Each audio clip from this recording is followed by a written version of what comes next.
నమస్తే. Welcome to 24/7 news TV. నేను మీ శాన్వి. ఈరోజు మనతో పాటు రియల్ ఎస్టేట్ ఎక్స్పర్ట్ రవికుమార్ గారు ఉన్నారు. ఆయనతో మాట్లాడదాం. Hi sir. నమస్తే. హాయ్ అండి. ఎలా ఉన్నారు సార్? Fine madam. సార్ ఇప్పుడు ఎక్కువగా హైదరాబాద్లో వింటున్న న్యూస్ ఏంటి అంటే హైదరాబాద్లో రియల్ ఎస్టేట్ పడిపోయింది అంటున్నారు. ఎంతవరకు నిజమంటారు? ఇది వాస్తవం మేడం. ఎందుకంటే మనకు రాష్ట్ర ప్రభుత్వ గణాంకాలు కూడా చెబుతున్నాయి. మార్కెట్ సిచ్యువేషన్స్ అంతా కూడా మనకు సేల్స్ క్వాంటిటీ ఏదైతే ఉందో అది కూడా మనం చూస్తున్నాం. సో 100% మార్కెట్ లేదు ఇప్పుడు.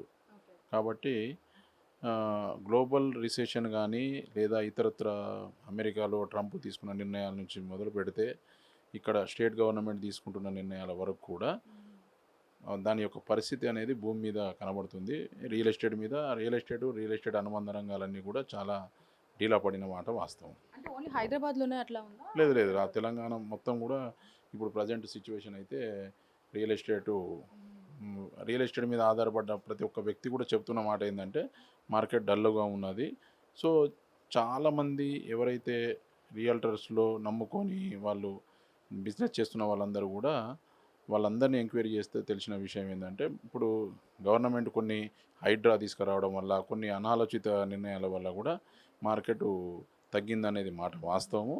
దీన్ని ఖచ్చితంగా ముందుకు తీసుకెళ్లాలంటే గవర్నమెంట్ కొన్ని ప్రోత్సాహాలకి ఇవ్వాలి.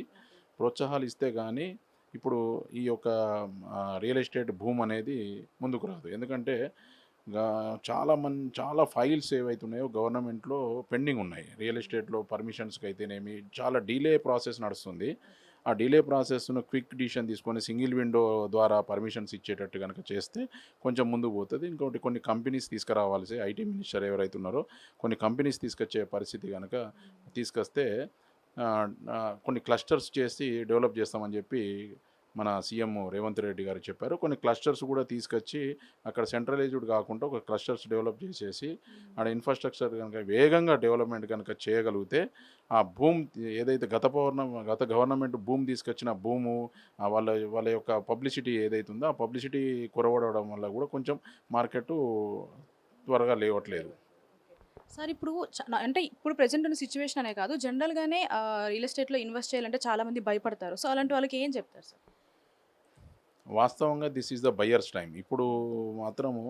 ఇప్పుడు ఒక నాణానికి రెండవ వైపు ఏంటంటే ఇది చాలా 2 years బ్యాక్ రేట్లు అయితే 30%, 20% పొలాలు కానీ ఇతరత్ర ఫ్లాట్లు కానీ ఈ 2 సంవత్సరాల నుంచి రేట్లు పెరగలేదు. పైగా కొన్ని అవసరాలు ఉన్న వాళ్ళు కొన్ని భూములు మార్కెట్ లేకపోవడం వల్ల 20%, 30% రేటు తక్కువకు అమ్ముతున్నారు. కాబట్టి లాంగ్ టర్మ్ ఇన్వెస్ట్మెంట్ చేసుకున్న వాళ్ళకి ఇది సువర్ణ అవకాశం. ఎందుకంటే ఇది బయ్యర్స్ ఇప్పుడు కొనుక్కుంటే 3-4 yearsలో 4-5 yearsలో రేటు పెరుగుతుంది. కాబట్టి వాళ్ళకి ఇది అవకాశంగా భావించుకొని కొనుక్కోవచ్చు. చాలామంది ఇది ఇలాంటి అవకాశాలు కొన్నిసార్లు దొరుకుతుంది. ఎందుకంటే ఎప్పుడైతే రియల్ ఎస్టేట్ డంప్ ఉన్నప్పుడు లాంగ్ టర్మ్ ఇన్వెస్ట్మెంట్ వాళ్ళకి బెస్ట్. సో రియల్ ఎస్టేట్లో అప్ అండ్ డౌన్స్ ఉంటాయి కాబట్టి అది లోగా ఉన్నప్పుడే మనం 100% ఇంత డంప్ మార్కెట్ ఇప్పుడు 2 సంవత్సరాల నుంచి ప్రతి ఒక్క మీడియా ఛానల్ కానీ మీరు ఎవరైనా కానీ ఇంకా రియల్టర్స్ ఎవరైనా కానీ రియల్ ఎస్టేట్ డమాన్ అని అంటున్నారు. సో ఎప్పుడైతే రియల్ ఎస్టేట్ తగ్గిందో రేట్స్ తగ్గినాయో 20%, 30% మార్కెట్లో రేట్స్ బార్గెనింగ్ కెపాసిటీ పెరిగింది. బిల్డర్స్ దగ్గర కానీ ఫ్లాట్స్ దగ్గర కానీ కొనే వాళ్ళకు బార్గెనింగ్ కెపాసిటీ పెరిగింది. బార్గెన్ చేస్తే రేట్లు తగ్గుతున్నాయి. తగ్గినప్పుడు రియల్ ఎస్టేట్లో ఇప్పుడు ప్రజెంట్ ఎగ్జిస్టింగ్ రేట్ కన్నా 20%, 30% తగ్గినప్పుడు అది that is the buyers time కాబట్టి అది కొనుక్కోవడానికి బాగుంటుందని నేను నా అభిప్రాయం. Thank you so much. Thank you.